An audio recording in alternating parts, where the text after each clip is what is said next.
High বন্ধুরা, welcome to our channel. সবাইকে জানাই মকর সংক্রান্তির শুভেচ্ছা। আজকে আমাদের বাড়িতে পিঠে পার্বণ। নতুন হাঁড়ি বসে, আমাদের নতুন হাঁড়িতে রান্না হয় আর ভাজা হয় 3 রকম, চচ্চড়ি হয়, মাছের ঝাল হয়, ফুলকপি দিয়ে মাছের ঝোল হয়। দেখুন তারই সব কিছু প্রস্তুতি চলছে। এইদিকে কাটাকাটি চলছে, একবারে জোগাড় করে নিয়ে গিয়ে আর রান্না করতে বসবে।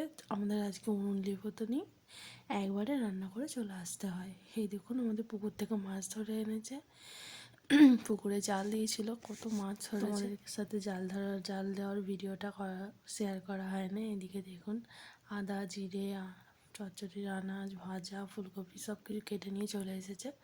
এদিকে দেখুন ভাত প্রায় হয়ে গেছে, ভাতটা নামিয়ে নেবে। এই দেখুন আমাদের গোলু কী করছে, এটা আমার ভাইপো ছোট্ট।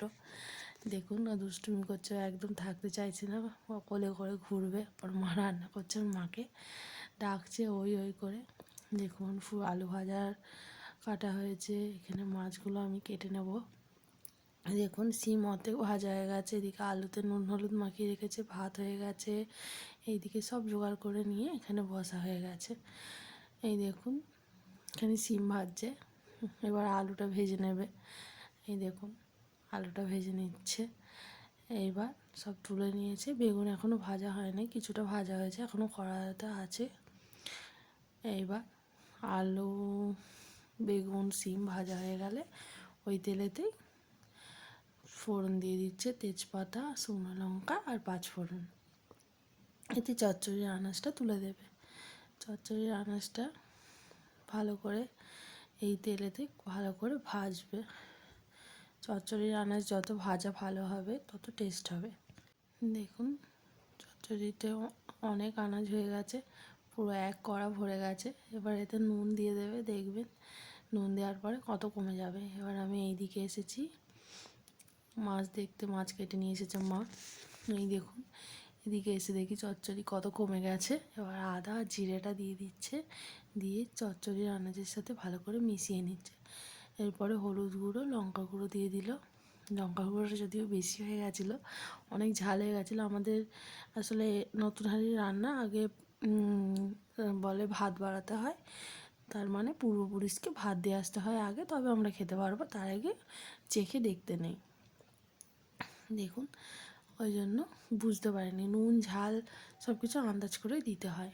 এই দেখুন এদিকে চচ্চড়িটা পুরো ভালো করে কষিয়ে নিয়েছে। এবার এতে শাকগুলোকে তুলে দিচ্ছে, শাক দিয়ে ভালো করে মিশিয়ে নেবে। তারপরে এই শাকে থেকেই যা জল বেরোবে তাতেই চচ্চড়িটা সেদ্ধ হয়ে যাবে সব কিছু, আর এক্সট্রা করে কোনো জল দিতে হবে না। এদিকে হাঁড়ির মুখে সবার আগে ভাজাটা হাঁড়ির মুখে তুলে রাখতে হয়। এদিকে দেখুন দুটো চুবড়িতে মাছ রাখা হয়েছে, একটা ঝোল হবে ফুলকপি দিয়ে আর একটা ঝাল হবে সর্ষে বাটা দিয়ে। এই দেখুন মাছগুলোকে ভেজে নিচ্ছি সব একে একে। পুকুরের মাছ ভাজতে একটু দেরিই হয়। এদিকে ফুলকপিগুলোকে লাল লাল করে ভেজে নেওয়া হয়েছে নুন হলুদ দিয়ে। দেখুন তুলে নিচ্ছে, কত ফুলকপি দেখে মনে হচ্ছে হয়তো অল্প, কিন্তু 1 গামলি ফুলকপি। দেখুন কত ফুলকপি, সব নামিয়ে নিচ্ছে এক এক করে। নামিয়ে নিয়ে এইবার সর্ষে বাটা দিয়ে মাছের ঝালটা বসিয়ে দেওয়া হবে। দেখুন কড়াতে নতুন করে আবার তেল দিয়ে দিয়েছে, তেল দিয়ে তেলের ভেতর জল দিয়ে দেবে। জল দিয়ে জলেতেই নুন আর হলুদ গুঁড়ো দিয়ে দেবে, দিয়ে ভালো করে ফুটে উঠলে তারপরে কাঁচা লঙ্কা সর্ষে বাটাটা মাছের ঝালে দিয়ে দেবে। দেখুন ভালো করে মিশিয়ে নিচ্ছে। এবার সর্ষে বাটাটা ফুটে গেছে, এদিকে মাছগুলোকে দিয়ে দিচ্ছে। মাছের মাথাগুলো কিন্তু অনেক বড় ছিল, অনেক বড় মাছটা।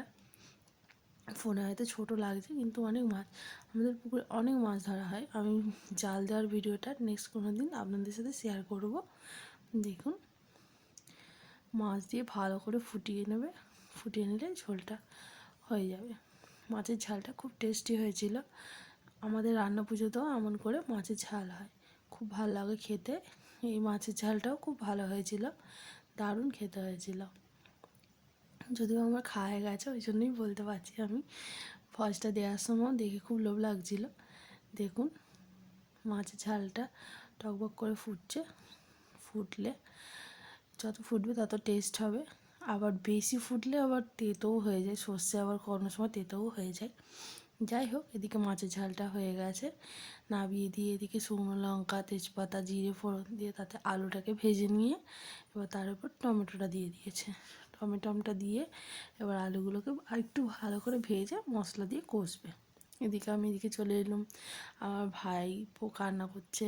দেখুন, ও থাকবে না একা, কেউ সামনে সবসময় থাকতে হবে। এই দেখুন কেমন দুষ্টুমি করছে, দেখুন দেখুন, ওকে ফোনটা দিতে হবে, ওই জন্য ফোনটা চাইছে। ও কেমন চাইছে দেখুন। এদিকে এসে দেখছি ফুলকপির জন্য মশলাটা কষানো হয়ে গেছে, এদিকে ঝোল দিয়ে দিয়েছে, ঝোলে মাছ দিয়ে দিয়েছে, দিয়ে ভালো করে ফোটালেই কমপ্লিট। এদিকে ভাত বেড়ে নিচ্ছে, ওই যে বললাম পূর্বপুরুষদের যে ভাতটা দেওয়া হবে তার জন্য ভাত বেড়ে নিচ্ছে। প্রথমে ভাত, মানে সবার প্রথম খাবারটা আগে এতে তুলে জলে দিয়ে আসতে হবে, তবে আমরা খাবো। এখানে বেগুন ভাজা, আলু ভাজা, সিম ভাজা আর চচ্চড়ি, মাছের ঝাল আর ফুলকপিটা তো দেখালাম, এখনও হচ্ছে, সেইটা লাস্টে দেওয়া হবে, সেইটা আমার ভিডিও নেওয়া হয়নি। দেখুন রেডি। এইবার এটা নিয়ে গিয়ে আমার বাপি জলে দিয়ে আসবে, মানে পূর্বপুরুষে খেতে দিয়ে আসবে। এই দেখুন আমাদের জন্য সিম ভাজা, বেগুন ভাজা, চচ্চড়ি, মাছের ঝাল, এদিকে ফুলকপি দিয়ে মাছের ঝোল। এদিকে সন্ধেবেলা চলে এলাম, আমাদের বাউনি বাঁধা হবে, তার জন্য পিঠে করা হচ্ছে। পিঠেগুলোকে বেঁধে খড়ের ভেতরে দিয়ে আর চালে বাঁধা হবে, একটা হাঁড়িতে, তারপরে বটিতে, অনেক কিছুতে বাঁধা হবে। কিছু কিছু তোমাদেরও কিছু কিছু এরকম বাড়িতে নিয়ম আছে, তোমরা হয়তো জানো। এদিকে পিঠে হয়ে যাচ্ছে, তাড়াতাড়ি হয়ে যায়। আজকের ভিডিওটা এইটুকুই। ভিডিওটা ভালো লাগলে একটা লাইক করে দেবে। টাটা।